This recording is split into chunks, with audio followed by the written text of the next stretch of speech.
Olá pessoal, sejam bem-vindos a mais um vídeo aqui no meu canal. E nesse vídeo eu quero abordar com vocês algumas classificações de canais abertos, tá? Você que já viu aí diversas classificações de Froude, de Raynaud, mas como que é feita essa classificação, o que que significa, né? É um assunto base na hidráulica de canais, né? Porém reflete muito ali na linha de dimensionamento, de avaliação de um escoamento, de classificação desse escoamento. Então, você que sempre viu esses termos, mas nunca entendeu muito bem como isso funciona, fique comigo até o final que você vai sair desse vídeo com total clareza. E você que já viu sobre esses termos, já tem um certo conhecimento, assista o vídeo também para relembrar esses assuntos base aqui da nossa hidráulica, tá? Bom, pessoal, antes da gente começar o vídeo, eu queria já pedir para vocês, você que gosta do assunto de hidráulica, de drenagem, de hidrologia, de mecânica dos fluidos, que são os assuntos que a gente acaba abordando aqui do canal, que você deixe o seu like nesse vídeo para que o YouTube, né, a plataforma, possa também apresentar esse vídeo para mais pessoas, né, que também atuam dentro dessa área, que tem interesse a esses conteúdos também, tá? Se você não é inscrito no canal, se inscreva no canal para que você possa receber mais informações, mais vídeos, mais conteúdos como esse. E se você já conhece algumas pessoas, aí 5, 6, 3 pessoas que você sabe que atua nessa área, que tem interesse sobre esse assunto, né? Que está na faculdade, que está estudando sobre esse assunto, já compartilha com ela. Clica aí no compartilhar e envia esse vídeo aí para o seu grupo de WhatsApp, para a sua rede de amizade, rede pessoal aí de amizade, profissional, tá bom? Então vamos compartilhar aqui esse conteúdo para que ele chegue a mais pessoas, tá bom? Bom, pessoal, então nessa etapa inicial, né, obviamente a gente tem uma divisão muito clara, né, na hidráulica de canais abertos e na hidráulica de canais fechados, de tubulações, né, um escoamento confinado, pressurizado, né? Então, quando a gente fala de canais abertos, a gente tem a superfície dessa canalização livre, né? Então exposta ali à pressão atmosférica, né? Como essa imagem aqui da direita, né?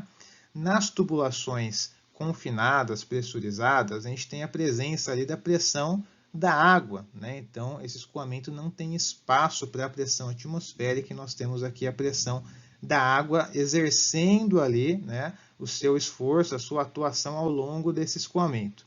Então, aqui nessas duas imagens, a gente consegue ver, por exemplo, né, na imagem da esquerda, aqui nós temos uma anotação da linha de energia, né, desse gradiente hidráulico, né, que varia aqui ao longo da extensão dessa canalização, né?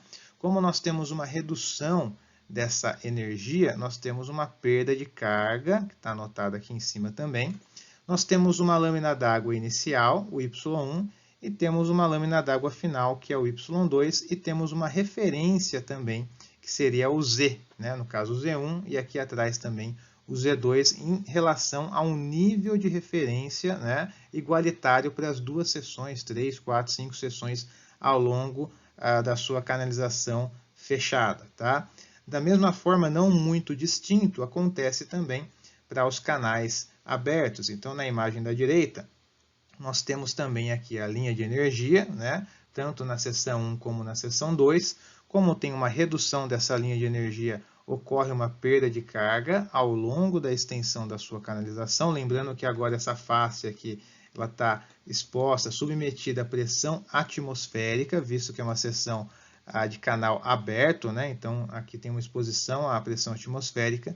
Eu tenho a lâmina d'água inicial, a lâmina d'água final e tenho também os valores de referência, que é o Z1 e o Z2. Então aqui se configura, né, um esquema básico para a gente começar a interpretar melhor esses escoamentos, obviamente focando aqui essa aula no escoamento com a característica aberta, né, de canal aberto exposto à pressão atmosférica.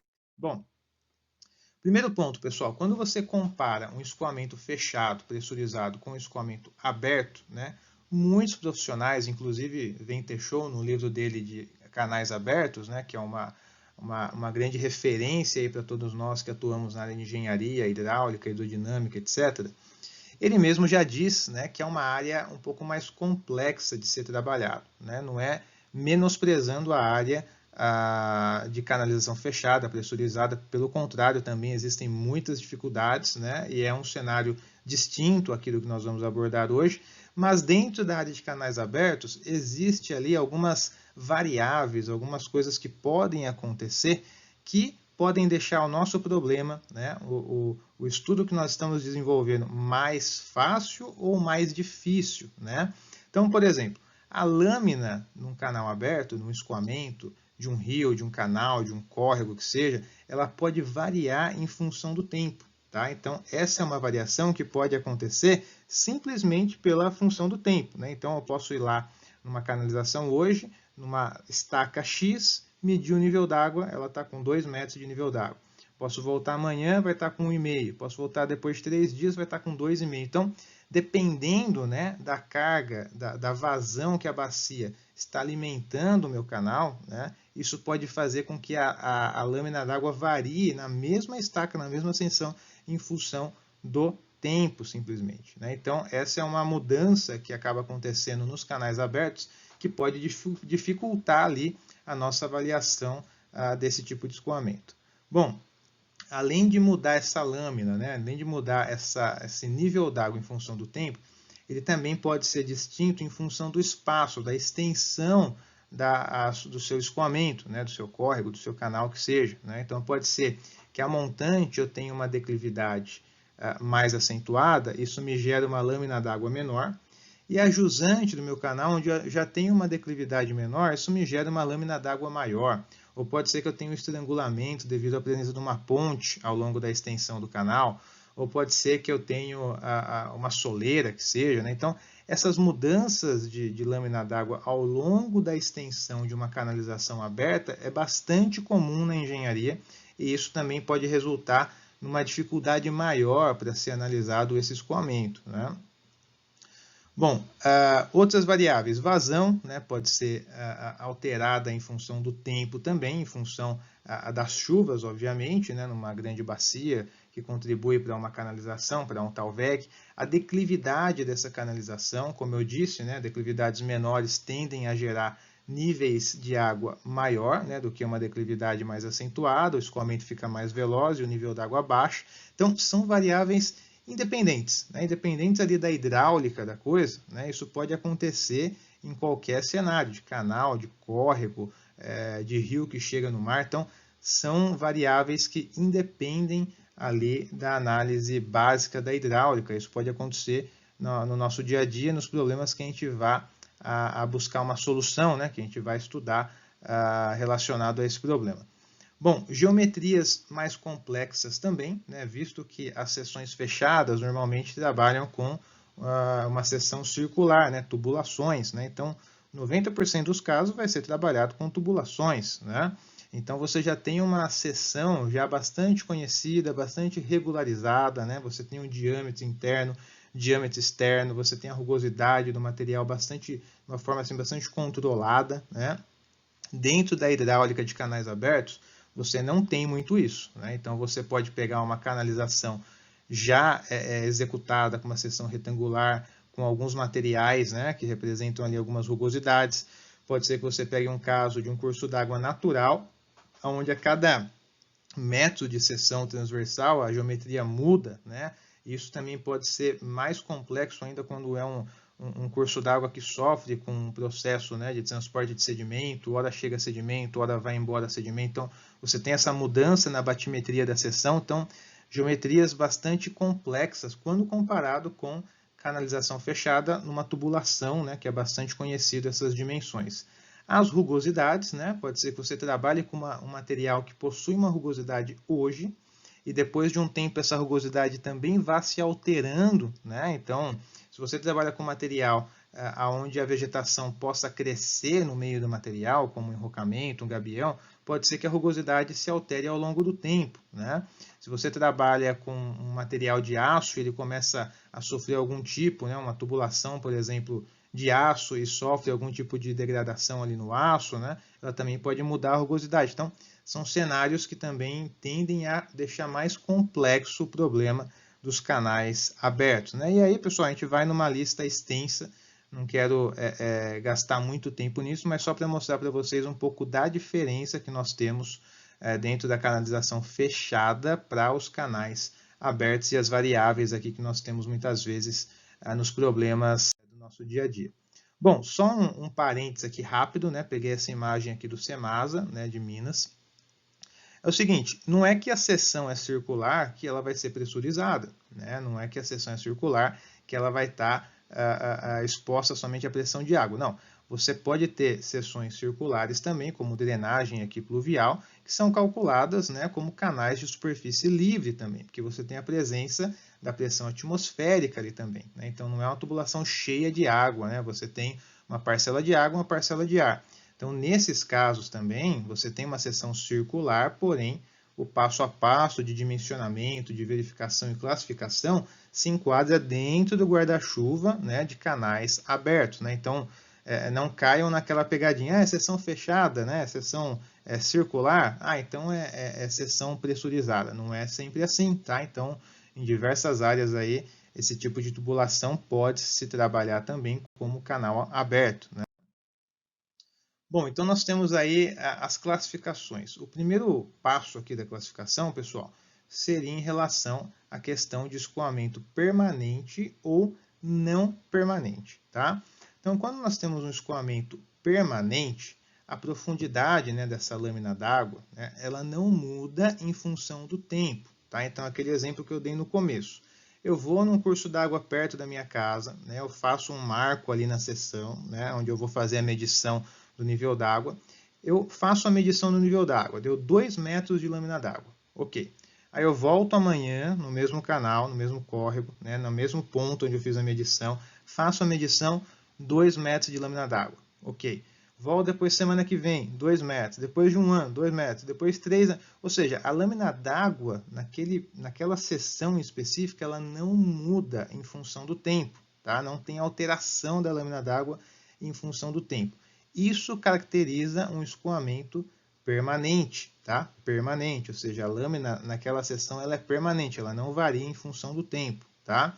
Cenários assim são escoamentos permanentes, né? E cenários onde você tem uma alteração da lâmina em função do tempo pequena, né? Ou seja, acontece uma alteração no tempo inicial e depois ela se estabiliza, se mantém permanente, né? Também pode ser avaliado como um escoamento permanente. Então, nós temos aqui esse gráfico, né, onde eu tenho o meu y, que representa a minha lâmina d'água, em função do meu t, que representa o tempo, e a minha lâmina d'água aqui ela é permanente, ela não muda em função do tempo, tá? Então essa é uma primeira classificação, se o escoamento ele é permanente ou se ele é não permanente, né, como mostra aqui nesse próximo slide. Bom, como o nome já diz, né, ele é o contrário do escoamento permanente, ou seja, nesse caso aqui do escoamento não permanente, a lâmina d'água, essa profundidade, ela muda com ao passar do tempo, tá? Então, se eu vou num canal hoje, faço a medição ali naquela seção, ela tem um nível d'água de 2 metros, eu volto nesse canal de noite, né, ou de madrugada, ela está com 1,5, volto no outro dia, está com 1,10, então, ou seja, ela na mesma seção tem essa variação do nível d'água em função do tempo, tá? Que é muito comum acontecer isso, né? Muito comum acontecer isso. Então, nessa consideração, nós temos um escoamento não permanente, tá? Porque ele não permanece aquela lâmina, né, fixa em função do tempo, né? Ou seja, essa lâmina ela vai mudando em função do tempo, tá? Diversos cenários hoje na engenharia, né, acontece essa classificação de escoamento não permanente, né?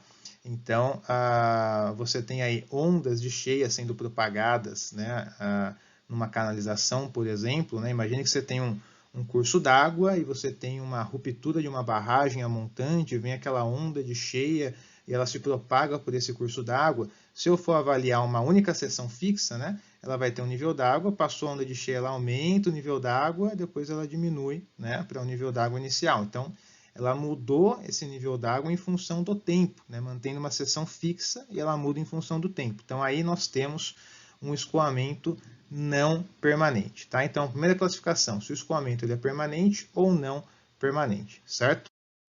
Bom, outra classificação, pessoal, se o escoamento ele é uniforme, né, ou se ele é não uniforme ou variado, que é a mesma coisa, tá? Então, quando o escoamento ele é uniforme, né, a lâmina d'água ela não se altera em função do espaço, tá? Então, a gente não está falando mais de tempo aqui, tá? Estamos falando em função do espaço. Então, por exemplo, tem uma canalização de 1 km de extensão, né?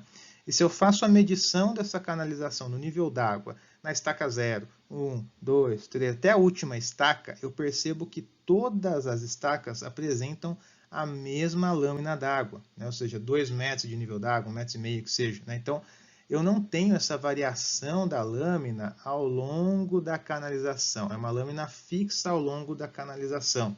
Se eu pego a estaca 0, comparo com a 1, comparo com a 2, com a 3, ao longo da extensão eu tenho o mesmo nível d'água. Então, isso é uma lâmina, um escoamento uniforme, né? Uniforme. Ao longo de toda a extensão, ele tem essa lâmina uniforme ao longo da extensão do canal, certo?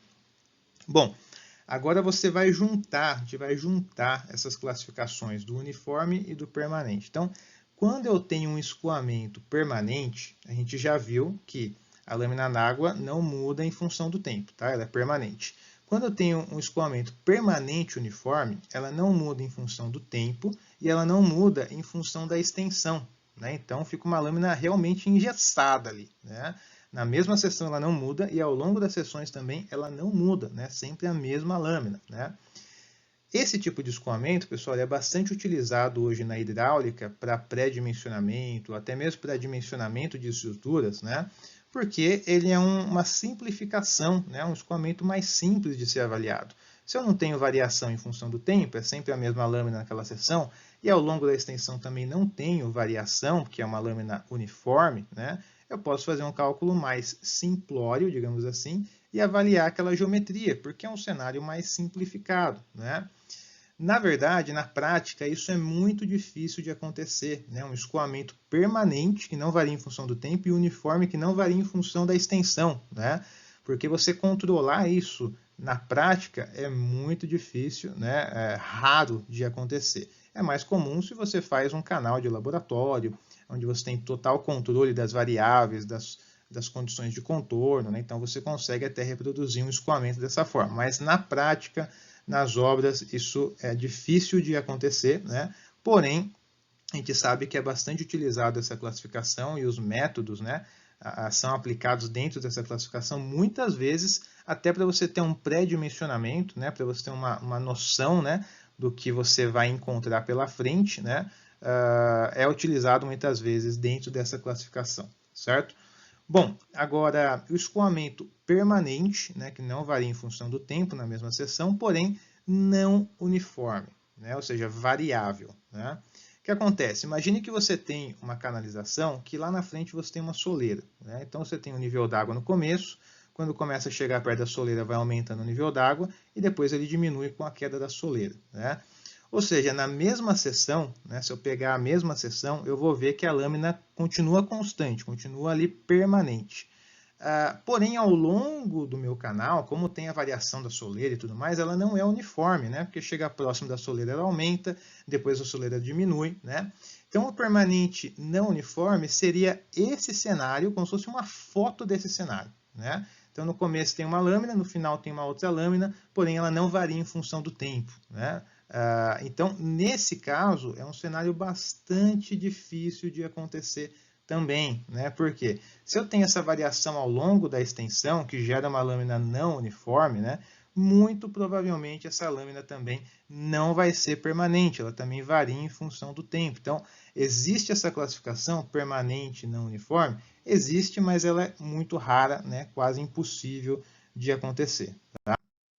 Bom, então, dentro do escoamento variado, né, então falando agora na questão de não uniforme, né, então falando na questão de espaço, né, de espaço de extensão. Bom, quando eu tenho essa lâmina que varia ao longo da minha extensão, né, eu tenho uma lâmina variada ou não uniforme, que é a mesma coisa, beleza? Então, esse desenho aqui, eu tenho uma lâmina que ela é variada, né, um escoamento variado. Perceba o seguinte, dentro do guarda-chuva variado, eu tenho uma subdivisão, variado gradualmente variado, né, ou bruscamente variado. Tá? Então, tem essas duas divisões dentro de um escoamento variado. Bom, quando eu tenho a aproximação dessa lâmina, por exemplo, de montante, né, tem uma lâmina d'água, tem essa carga, ela vai se aproximar aqui da minha soleira, ela sofre essa redução aqui, ó, tá? Do nível. Essa redução ela acontece de uma forma bastante suave, né? Bastante gradual. Então, isso caracteriza um escoamento gradualmente variado. Depois que eu tenho a queda da lâmina, né, e ela gera uma lâmina bem pequenininha de impacto, e logo depois ela encontra aqui com um nível de jusante, isso gera um ressalto hidráulico, né, o encontro de um escoamento supercrítico com um escoamento subcrítico, que a gente vai ver um pouco mais para frente, aí eu tenho um escoamento bruscamente variado, porque eu tenho essa mudança de lâmina que acontece num espaço de tempo muito pequeno, né? Então, o gradualmente variado pode ser essa mudança de lâmina ao longo de uma extensão considerável, e o bruscamente variado também muda essa lâmina, porém no espaço de tempo um espaço ali muito curto, né? Um espaço horizontal muito curto. Então aí nós temos dentro do escoamento variado ou não uniforme, que é a mesma coisa, o escoamento gradualmente variado ou o escoamento bruscamente variado, certo? Bom, então dentro dessas classificações, pessoal, nós temos aqui, né, nessa primeira etapa, a classificação de escoamento permanente ou não permanente, né, que é esse retângulo azul ou retângulo vermelho, meio laranja, né? Permanente, não muda a lâmina em função do tempo, na mesma seção. Não permanente, muda a lâmina em função do tempo. E aí nós temos as combinações, né? Permanente uniforme, permanente, porém não uniforme, gradualmente variado ou bruscamente variado. E do outro lado a gente tem a mesma coisa, né? O escoamento não permanente, né? Uniforme, que é raro, né? Ou gradualmente variado, bruscamente variado. A gente vai ver alguns exemplos aqui para ficar mais claro ainda para vocês, tá? Então aqui, ó, vamos pensar no seguinte. Tem uma canalização, né? Tem esse nível d'água, e eu tenho esses tirantes, essas medições de nível d'água ao longo aqui da minha canalização, tá? Imagine que essa lâmina, né, ela se mantém igual na estaca 1, na estaca 2, na estaca 3. Não tem variação de lâmina, tá? Ou seja, é um escoamento uniforme, não muda em função do espaço. E eu observo também que esse escoamento, ele não muda, né, a altura do nível d'água não muda ao longo do tempo, né? Passa um dia, 2 dias, passa anos e você tem essa mesma condição. Então, ele é um escoamento permanente. Quando a gente junta essas duas classificações, nós temos então um escoamento permanente uniforme. Não muda em função do tempo, não muda em função do espaço, né? Esse tipo de escoamento é bastante utilizado na engenharia para pré-dimensionamento e tudo mais, porém ele é muito difícil de acontecer na prática, né? A não ser que seja, no caso, um canal de laboratório ou algo do tipo, né? Ou uma situação onde você controle muito bem as variáveis, né? Mas é muito difícil de acontecer. Bom, pegando um outro exemplo, pessoal, aqui eu tenho, nessa etapa inicial aqui, um nível d'água, né? Quando ele se aproxima da soleira, eu tenho um nível d'água menor. Quando ele passa da soleira, eu tenho um nível d'água menor ainda aqui no impacto. E depois eu tenho um nível d'água maior, gerando aqui o meu ressalto hidráulico. Então perceba o seguinte, ao longo da minha extensão do canal, eu tenho variação da lâmina? Tenho, né? Tem uma lâmina grande, menor, menor ainda e maior. Então ela varia ao longo do espaço, ao longo da extensão, né? Então ele não é um escoamento uniforme, né? Então ele se caracteriza como um escoamento não uniforme, certo? Porém, se eu olho para esse cenário e eu vejo que ao longo do tempo essa lâmina, esse desenho de lâmina que se configurou aqui, não muda em função do tempo, o que é muito raro acontecer, mas vamos tentar entender essa classificação melhor. Eu tenho esse desenho nessas mudanças aqui de lâmina ao longo do espaço, mas se eu olhar em função do tempo, sempre ela vai estar com essa configuração. Então seria um escoamento permanente não uniforme, ou seja, não muda em função do tempo, é sempre esse desenho de lâmina, porém, ao longo da extensão, perceba que ela sofre essas alterações. Então, é variado, né? Não uniforme, certo? Dentro dessa classificação não uniforme, nós temos aqui, então, o gradualmente variado e nós temos aqui o bruscamente variado dentro aqui do nosso ressalto hidráulico, tá? Bom, pessoal, então isso dentro aí do guarda-chuva do escoamento permanente que não muda em função do tempo, né? Agora, observando um escoamento não permanente, perceba o seguinte, que se eu traçar aqui uma seção, né, aqui onde eu estou fazendo essa linha amarela, e olhar só para essa seção, não olhar a montante nem a jusante, só para essa seção, perceba que ela varia o nível d'água em função do tempo, né? Independente do que eu tenha montante, a jusante, só essa seção ela varia o nível d'água em função do tempo. Isso caracteriza um escoamento não permanente, tá? Por quê? Ela não permanece naquela lâmina em função do tempo, tá? Porém, quando eu abro aqui a minha lupa e olho para toda a extensão da canalização e percebo que esse elevar de nível d'água, esse rebaixar de nível d'água acontece de uma forma simultânea e uniforme, né? Aí eu tenho um escoamento não permanente, né? Em função do tempo, porém uniforme. Ele sobe e desce de uma forma igualitária, né? Ele sobe e desce uniformemente, tá? Essa lâmina, como está nessa animação aqui. Então, não permanente, olhando a seção, varia, né? Então é não permanente, porém, ao longo de toda a extensão do canal, ela varia, só que de uma forma igualitária, né? Então, é um escoamento não permanente uniforme. Isso aqui acontece na prática, pessoal? Dificilmente também, né? Então, isso daqui é um caso que a teoria nos traz, né? Para que a gente consiga classificar esses escoamentos, mas esse em específico, não permanente uniforme, é muito raro de acontecer, dificilmente você vai conseguir controlar essas variáveis para que esse fenômeno aconteça. Tá? Agora, o que acontece muito na prática é um escoamento não permanente e não uniforme. Então, imagine o seguinte, vou traçar aqui uma seção, aqui em amarelo, né? Se eu observar só essa seção aqui, ó, né, sem olhar o que tem a montante, que é um rio, que tem a jusante, que é o mar, né, se eu olhar só essa seção em função do tempo, ela está mais alto e ela diminui a lâmina d'água, né? Depois ela aumenta de novo e diminui. Ou seja, não é permanente, correto? É um escoamento não permanente, porque a lâmina varia em função do tempo, tá? Então, primeira classificação. Se eu olhar agora a montante e a jusante, eu percebo que esse meu rio, meu curso d'água, ele também não é uniforme, porque ele está exposto à variação da maré. Né? Então, quando a maré se eleva, ó, a lâmina d'água que eu tenho aqui não é a mesma lâmina que eu tenho aqui. Né? Então, eu tenho essa mudança da lâmina d'água em função do espaço também. Então, isso caracteriza um escoamento não permanente, porque ele muda na mesma seção em função do tempo, e não uniforme, porque ele muda ao longo da extensão em função das variáveis, nesse caso aqui, da presença da maré. Tá? Então, esse tipo de escoamento é bastante comum de acontecer na prática e ele é bem mais complexo de ser avaliado do que um escoamento permanente uniforme. Tá? Então, aqui mais uma animação para deixar mais claro esse conceito de escoamento não uniforme, não permanente, né? Espero que tenha ficado mais claro para vocês.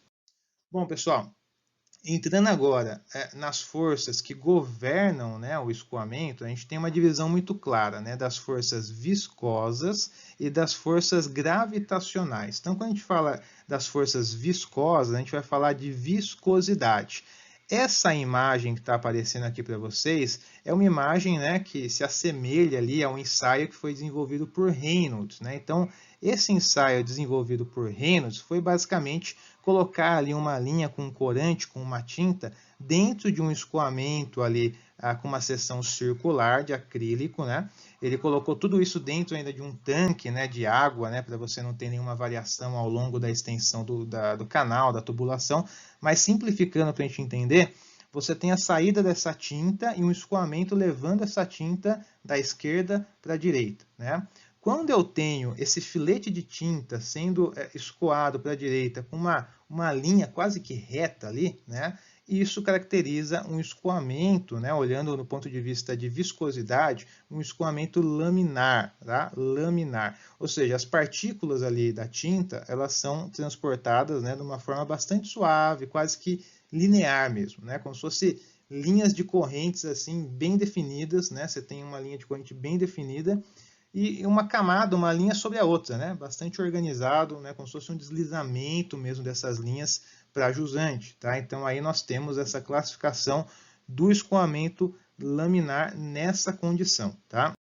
Quando a gente olha para um cenário, né, ainda falando, né, da viscosidade, para um cenário onde essa tinta, né, ela começa a se espraiar para jusante, ela começa a ter uma dispersão maior, como essa imagem aqui, né, aí nós já temos uma classificação de um escoamento turbulento, tá? Ou seja, as partículas ali de tinta, ela não tem mais uma trajetória definida, ela é mais irregular, né? Então, hora vai para cima, vai para baixo e cria essa mancha de dispersão. Então, essa classificação nos diz que é um escoamento turbulento, né? Ou seja, as linhas de corrente não estão mais bem definidas como laminar, ela está bastante, como a palavra já diz, turbulenta, né? Dispersa, né? Então você tem essa dispersão maior dessas partículas, tá? Entre o laminar e o turbulento, nós temos também um regime de transição. Então perceba que ainda nessa imagem aqui da direita, agora esse filete de tinta, né? Ele não está mais linear, como um escoamento laminar, porém ele também não está criando aquela dispersão, né, como um escoamento turbulento. Então nós temos uma pequena variação dessa lâmina de tinta, né, ao longo da extensão da tubulação desse canal de acrílico, né, e essa variação caracteriza um escoamento que não é laminar, porque não é aquelas camadas se deslizando uma sobre a outra, também não é turbulento, que não está gerando aquela dispersão que é observado no escoamento turbulento, mas é um meio termo, né? E esse meio termo é o regime de transição, tá? Entre o laminar e o turbulento, certo? Bom, pessoal, então aqui nós temos a equação de Reynolds, né, que nos diz o seguinte: nós temos aqui Reynolds é igual à velocidade do escoamento vezes o comprimento característico da sua seção, né? Se for uma seção circular, é bastante utilizado o diâmetro. Se for uma seção retangular, ou seção de canal aberto, né? Pode ser utilizado aí o raio hidráulico, o diâmetro hidráulico, né? Então, referência ali da nossa geometria da seção dividido pela viscosidade cinemática, tá? Que é a nossa viscosidade dinâmica dividido pela densidade do fluido, no caso aqui da água, né? Então, nós temos essa equação para calcular um número, e esse número é conhecido como número de Reynolds, né? Levando aí as honras, né, ao pesquisador Reynolds, que desenvolveu todo um ensaio, né, onde nós temos hoje já os ábacos, todos os valores já definidos, ele que deu start a essa pesquisa, né? Bom, dentro então desse ábaco, né, que é conhecido como diagrama de Moody, ábaco de Moody, né, nós temos aqui no eixo horizontal o número de Reynolds, tá, que pode ser calculado pela equação que eu já apresentei para vocês. Nós temos no eixo vertical o coeficiente de atrito, né, aqui o coeficiente de Darcy de atrito, e nós temos no eixo vertical da direita uma rugosidade relativa, né, do material ali que compõe a nossa canalização, a tubulação, canal aberto que seja, né? Essa rugosidade relativa é a divisão da rugosidade absoluta. Então, se eu pegar uma tubulação e der um zoom muito aproximado na tubulação, eu vejo que o concreto ele tem uma pequena variaçãozinha ali, né? É difícil ver a olho nu, você não consegue ver, mas ele tem uma pequena aspereza na parede do concreto, né? Tem materiais que são mais relevantes ou menos relevantes, né? Mas você tem essa rugosidade absoluta ali, essa distância ali vertical de pico e vale, né, dessa alteração do concreto, dividido pelo diâmetro aqui da canalização. Então a gente chega para a rugosidade relativa. E o que acontece, pessoal? Quando eu tenho o número de Reynolds, que a gente pode calcular pela equação que eu já apresentei, menor do que 2000, né, ele é classificado como um escoamento laminar. Tá? Então, se eu olho aqui no meu ábaco, ó, até 2000 aqui, ele é um escoamento laminar. Então, essa faixa aqui. Quando eu tenho um Reynolds maior do que 4000, ele já é classificado como um escoamento turbulento. Tá? Então, eu entro nessa faixa aqui. Dentro do escoamento turbulento, nós temos aqui as mudanças, né, da rugosidade relativa. Então, por exemplo, imagine que eu tenho aqui um escoamento de 10.000 de Reynolds, né? Eu vou subir com essa linha aqui, eu preciso encontrar qual que é a minha rugosidade relativa para encontrar o meu fator de atrito desse lado. Então, se eu faço a divisão da rugosidade absoluta pelo diâmetro e chego no valor de 0,005, eu posso pegar essa minha curva, cruzar com o número de Reynolds e chegar aqui no meu fator de atrito. Tá? Então, você tem essa interferência dessas rugosidades na faixa rugosa. E nessa faixa verde aqui, né, principal aqui no meio, é a faixa do regime de transição. Ou seja, entre 2000 e 4000, né, esse escoamento é classificado como escoamento de transição, regime de transição. E, obviamente, né, como é um escoamento que não tem uma estabilidade, né, não tem uma clareza, né, do que vai acontecer, normalmente os dimensionamentos acabam sendo feitos fora dessa faixa, né, porque dentro dessa faixa não há uma clareza, não há uma estabilidade de dados que possa nos dá sustentação para um dimensionamento. Então, por isso que ele é sempre feito ou no regime laminar ou no regime turbulento, certo?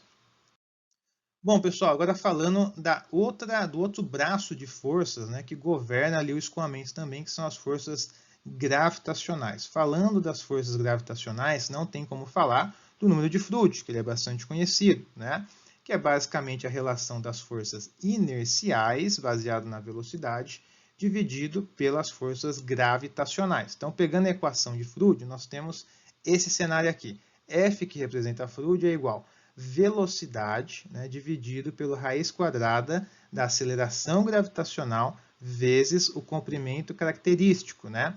Então, no caso aqui de canalizações retangulares, por exemplo, seria a área dividido pela largura da lâmina, né, vista em planta, que daria ali basicamente a altura da lâmina d'água, né? Então, quando você tem essa equação igualada a 1, nós temos uma classificação do escoamento crítico, né? Ou seja, é um escoamento crítico porque o valor dessa equação é igual a 1, Froude é igual a 1. Né? Então, pegando essa equação igualando a 1 e jogando aqui a minha raiz de GL, né, para o outro lado, eu tenho aqui a equação que resulta num escoamento crítico, tá? Que a gente vai ver um pouco mais para frente essas definições crítico, supercrítico e subcrítico, tá? Então, essa equação, essas são as variáveis que a gente vai abordar aqui agora. Bom, então imagine o seguinte, quando eu tenho Froude, a equação que eu mostrei para vocês, menor do que 1, né, isso quer dizer que a gravidade, né, ela acaba interferindo mais, né, acaba governando mais o escoamento do que a própria velocidade, porque essa velocidade tende a ser baixa, né, tende a ser baixa. Então, a gravidade interfere mais no escoamento do que a própria velocidade. Isso resulta em um escoamento mais tranquilo, né, mais homogêneo, né, mais suave. Né?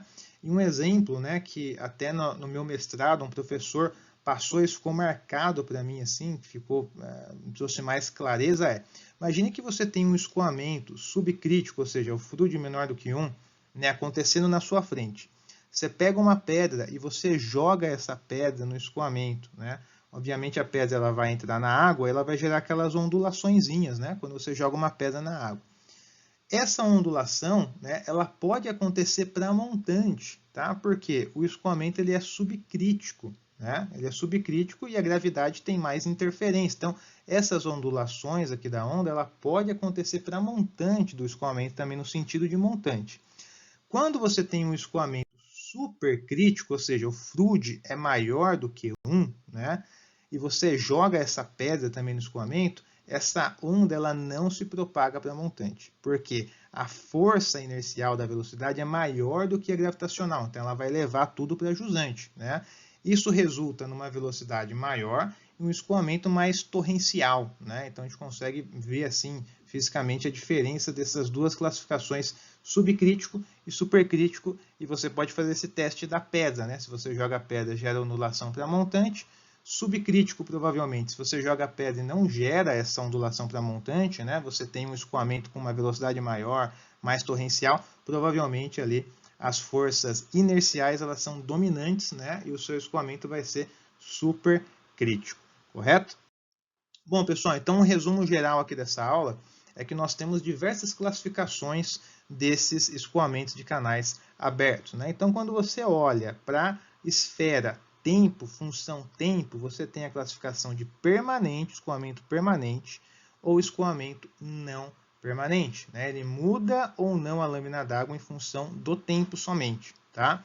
Quando você tira, né, a sua lupa do tempo e olha pela lupa da extensão, do domínio do espaço, né, e essa lâmina ela varia em função do espaço, em função da extensão, nós temos um escoamento variado, que pode ser gradualmente variado ou bruscamente variado. Se ela não se altera ao longo da extensão, ao longo do domínio do espaço, aí nós temos um escoamento uniforme. Beleza? Então, essas duas classificações básicas. Falando das forças que governam o escoamento, viscosidade e gravidade. Viscosidade, número de Reynolds, né? Abaixo de 2.000, laminar. Entre 2.000 e 4.000, transição. Acima de 4.000, turbulento. Tá? Então, nós vimos a equação de Reynolds, o ábaco de Moody, e vimos claramente a divisão dessa classificação viscosa do escoamento. E por fim, o fator gravidade, né? Então, fluid abaixo de 1 subcrítico, o exemplo da pedrinha jogada na água que gera onda para montante, acima de 1 supercrítico, o exemplo da pedrinha jogada na água que não gera onda para montante, e o exemplo crítico que o fluid é igual a 1, que é justamente nessa transição dessas duas classificações, certo? Bom, pessoal, então por hoje é só. Eu queria agradecer vocês aí pela atenção. Peço mais uma vez, se você não deu o like no vídeo, se você gostou desse vídeo, dá o like no vídeo, se inscreva no canal para que você esteja por dentro de mais vídeos como esse, mais explicações, né? E se você já conhece aí, colegas e profissionais da área que têm interesse nesse assunto, clique aí em compartilhar para você também disseminar esse conhecimento com outros profissionais. Beleza, pessoal?